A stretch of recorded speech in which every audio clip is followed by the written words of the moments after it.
Welcome to another video. In this video, we'll be proceeding on multiplication of decimals. So I have this question in front of us. We are given that 358 times 26 equals 9,308. Use this information to find the answers to.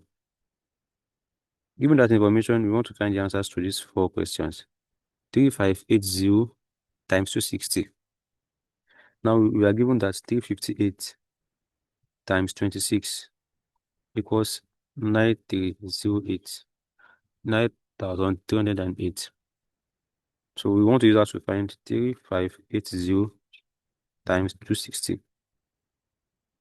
So what we can see is that there's an extra zero here and an extra zero here. So all we're just meant to do is that, so we are saying 358 times 26, that's 9,308. Then the zero here and the zero here, include it, 0, 0. That's the answer. Second question, 3.58 times 2.6. So we want to simplify this. We want to multiply this. Remember we said if you want to multiply two decimals, what do? Multiply the two numbers first. Assume they are own numbers. So we assume that we are multiplying 358 times 26. Then after our calculation, we can now consider the decimals, right? So since 350 times 26 equals 9308. So we have that first. And then you can see that there are two numbers here after decimal point. And here there are three numbers after decimal point. There are two numbers here, and there's just a number here. 2 plus 1 is 3. That means in our final answer, there should be 3 numbers after decimal point. So we are placing decimal points here. This is something we've done in our previous videos. Multiply the whole numbers first. Then in the answer, you now try to consider the decimal points. The first number here, there are two numbers after decimal point, 5 and 8. Second number here, there are two, there just a single digit after decimal point. So 2 digits and 1 digit, that's 3 digits in total. Now come here, 3 digits from the left, from the right, 8, 0, and 3. Put decimal point there. For the third question, 3580 times 0.26. 3580 times 0.26. So this is equal to, what do we do here? In this case also, we want to multiply what? We want to multiply 3580 times what? Times 0.26. Now let's ignore the decimal point, right? So we can make our calculation easy. So let's just see it as we are multiplying 3580 times 26. Let's see it as this. We are multiplying this. So in our final answer, we cannot try to consider decimal point. So if we are to multiply this normally, 3580 times 26, considering that 358 times 26 equals to 9380. This will give us 9308. 9308, right? And there's a zero here. Normally 358 times 26 give this 9308. But there's a zero here. We include the zero at the end. Right? That means this should be 93080. Now, considering the decimal point. In the first number, 3580, there's a decimal point there. No. The second number, 0.26. There's a decimal point there, yes. But there are 2 digits after decimal point, 2 and 6. That means in our final answer, we should have also 2 digits after decimal point. So from the right now, this is a digit, another digit. And place our decimal point here. This should be equal to 930.8. So that's the answer. And then finally, the last one here is we have 358 times 52. So for this, what we can notice here is that 358 times 26 was all we were given originally. 358 times 26, they said it's what? 9308. But here we have 52. But we would agree with me that 26 times 2 is what? Is 52. So we can write this as 358 times this 52. Let's split it. This is 26 times 2. So now that we have this, you can easily say 358 times 26, as given in the question, is 9,308. Then times 2. It's very simple. You have 358 times 52. We are given originally that 358 times 26 equals to 9,308. Now we can also see that 52 here, you can split it into 26 times 2. And then we already have that 358 times 26 equals what?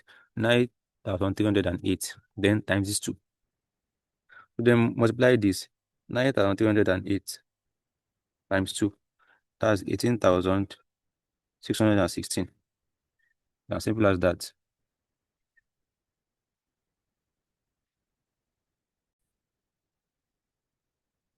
Also, we want to multiply decimals by multiples of 10.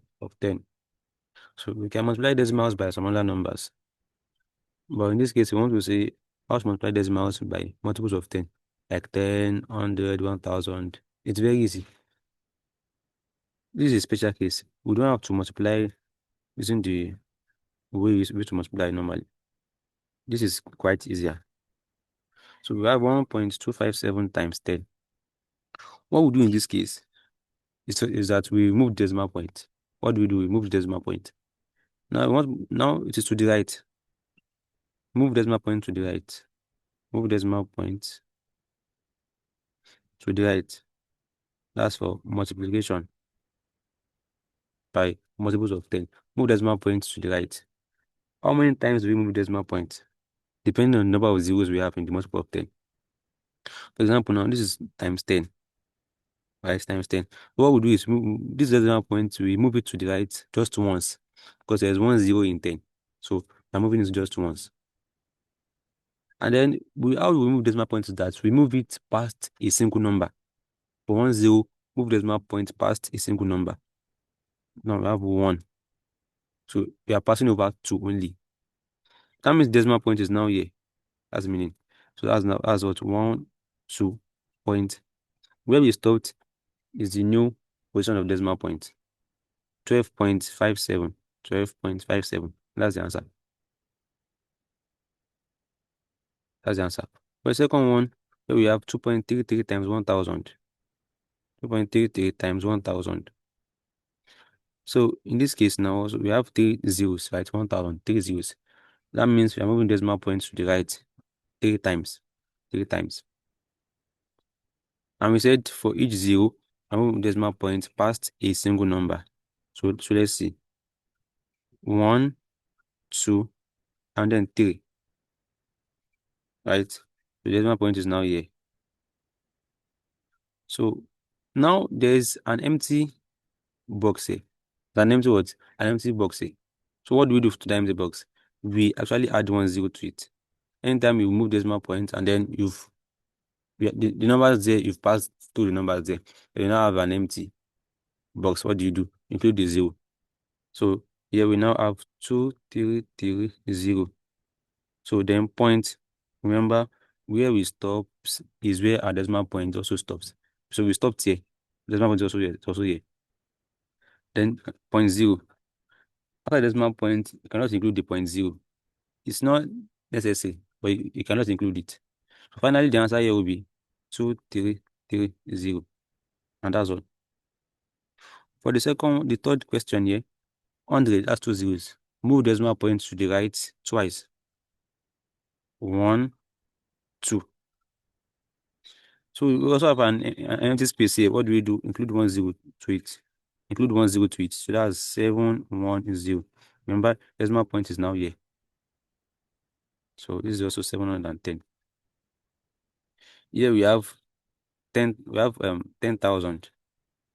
10,000. Meaning there are 4 zeros there. That's how you know that you have to move decimal point 4 times to the right. 1, 2, 3, 4. Decimal point is now here. So we have 0, 2, 5, 6, 7.0, which is also 2, 5, 6, 7. The 0 here, you can ignore it. Don't have the decimal point, you can ignore it. Also the 0 before this also, you can ignore it. It's just like saying 0, 3. the same thing as 3, right? So the same thing is the case here also. I ignore the 0. So our answer is 2,567. In last question we have here, 3.58 times 100,000.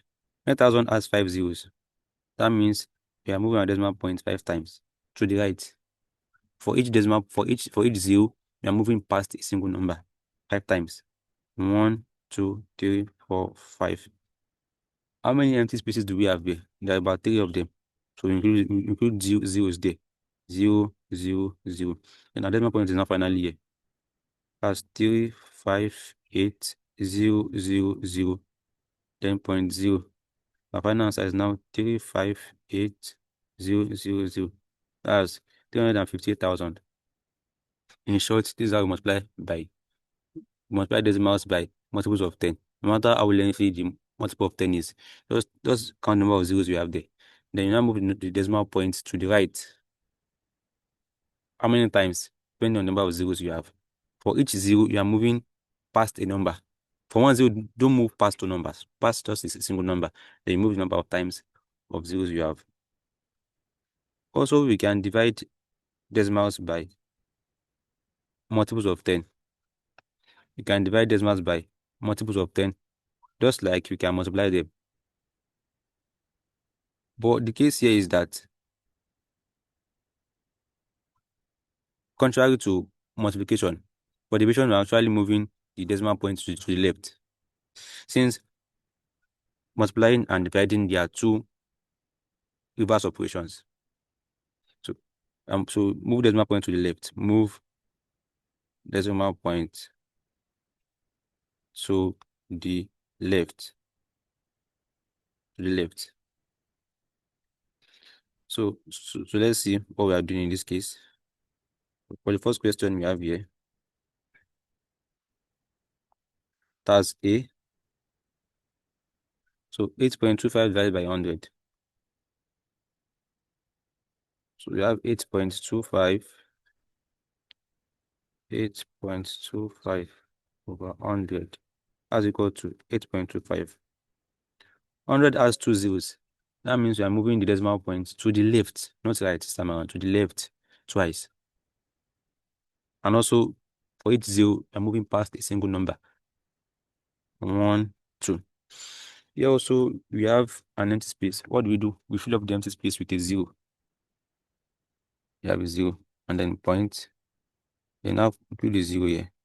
So the answer is now 0.0825. Remember, the point is no longer here. Decimal point is in the new position where we stopped while moving decimal point. So it is now here, 0.0825. That's the answer.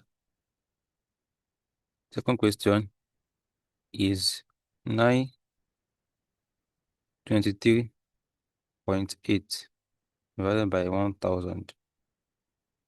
This is equal to, so let's add 923.8. Move decimal point to the left also. How many times? 3 times. Because 1,000 has 3 zeros. 1, 2, 3. You stop here. Also include the 0 here. That's 0.9238. Also take note that decimal point is now after 9, not between 2 and 3 anymore. Not between 3 and 8 anymore. Since we've changed the position of decimal points by shifting it. 0.9238 is the answer. The third question, 0.754 divided by 10. This is equal to, in this case also, we move decimal point just once, since we have 10, and 10 has just 1 zero. So we have 1. Then our decimal point is now here. We can now include the 0, 0.0754. The fourth question we have, question D, 63.8 over 100. In this case also, decimal point will be moved twice, since there are just 2 zeros in 100. To the left, because we are dividing. 1, 2. Decimal point is now here. Include the 0 outside here. 0.638. 0.638. Question E. 554.87 divided by 1000. What do we do? 54.87. Now 1000 has 3 zeros. We are moving decimal points to the left 3 times. 1, 2, 3. The empty space here, we fill it up with 0. We have 0. And decimal point 0. 0.05487. And then finally, question F, 6200 divided by 10,000 also. 10,000 has 4 zeros. So that translates to the fact that we are moving decimal point 4 times. Now there is a question here. In 6200, we can't see any decimal points there. So where is the decimal point? The general principle is that for all whole numbers have the decimal point after the final number. What do I mean by that? I have a whole number, for example, I have 62, I have 38, I have 9, I have 11.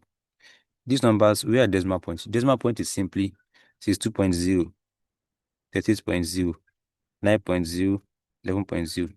And that's why we always say for a whole number, it is if you have a whole number, for example, as 3.0, you can write it as 3. You can ignore the decimal point and the 0. So if later you need the 0, then you can later include it. Just like we have here now. 62 is what? 62.0. 38, 38.0. 9.0 is 9. 11.0 is 11. So for a whole number, the decimal point is after the final number.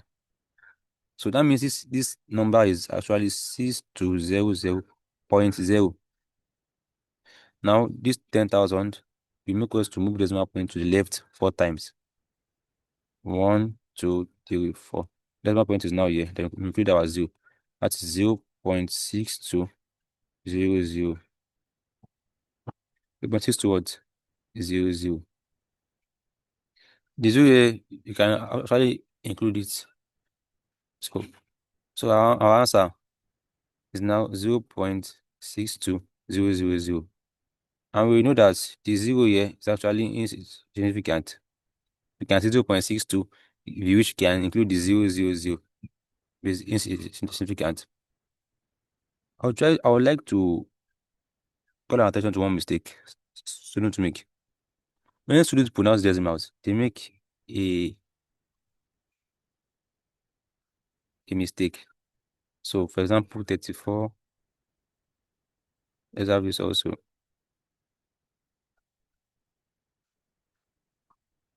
So you hear students, they will say 34.12. That's wrong. Decimals are not meant to be pronounced that way. The correct pronunciation is 34.12. It's only the numbers you have before decimal points. You call them as normal numbers. 34, 100. For example, you can say 1,000 points, right? But for the numbers after the decimal point, you pronounce them one after the other. Singly, 34.12, 34.12 separately, 68.23, 18.56, not 18.56, 1,000.78, 1,000.78.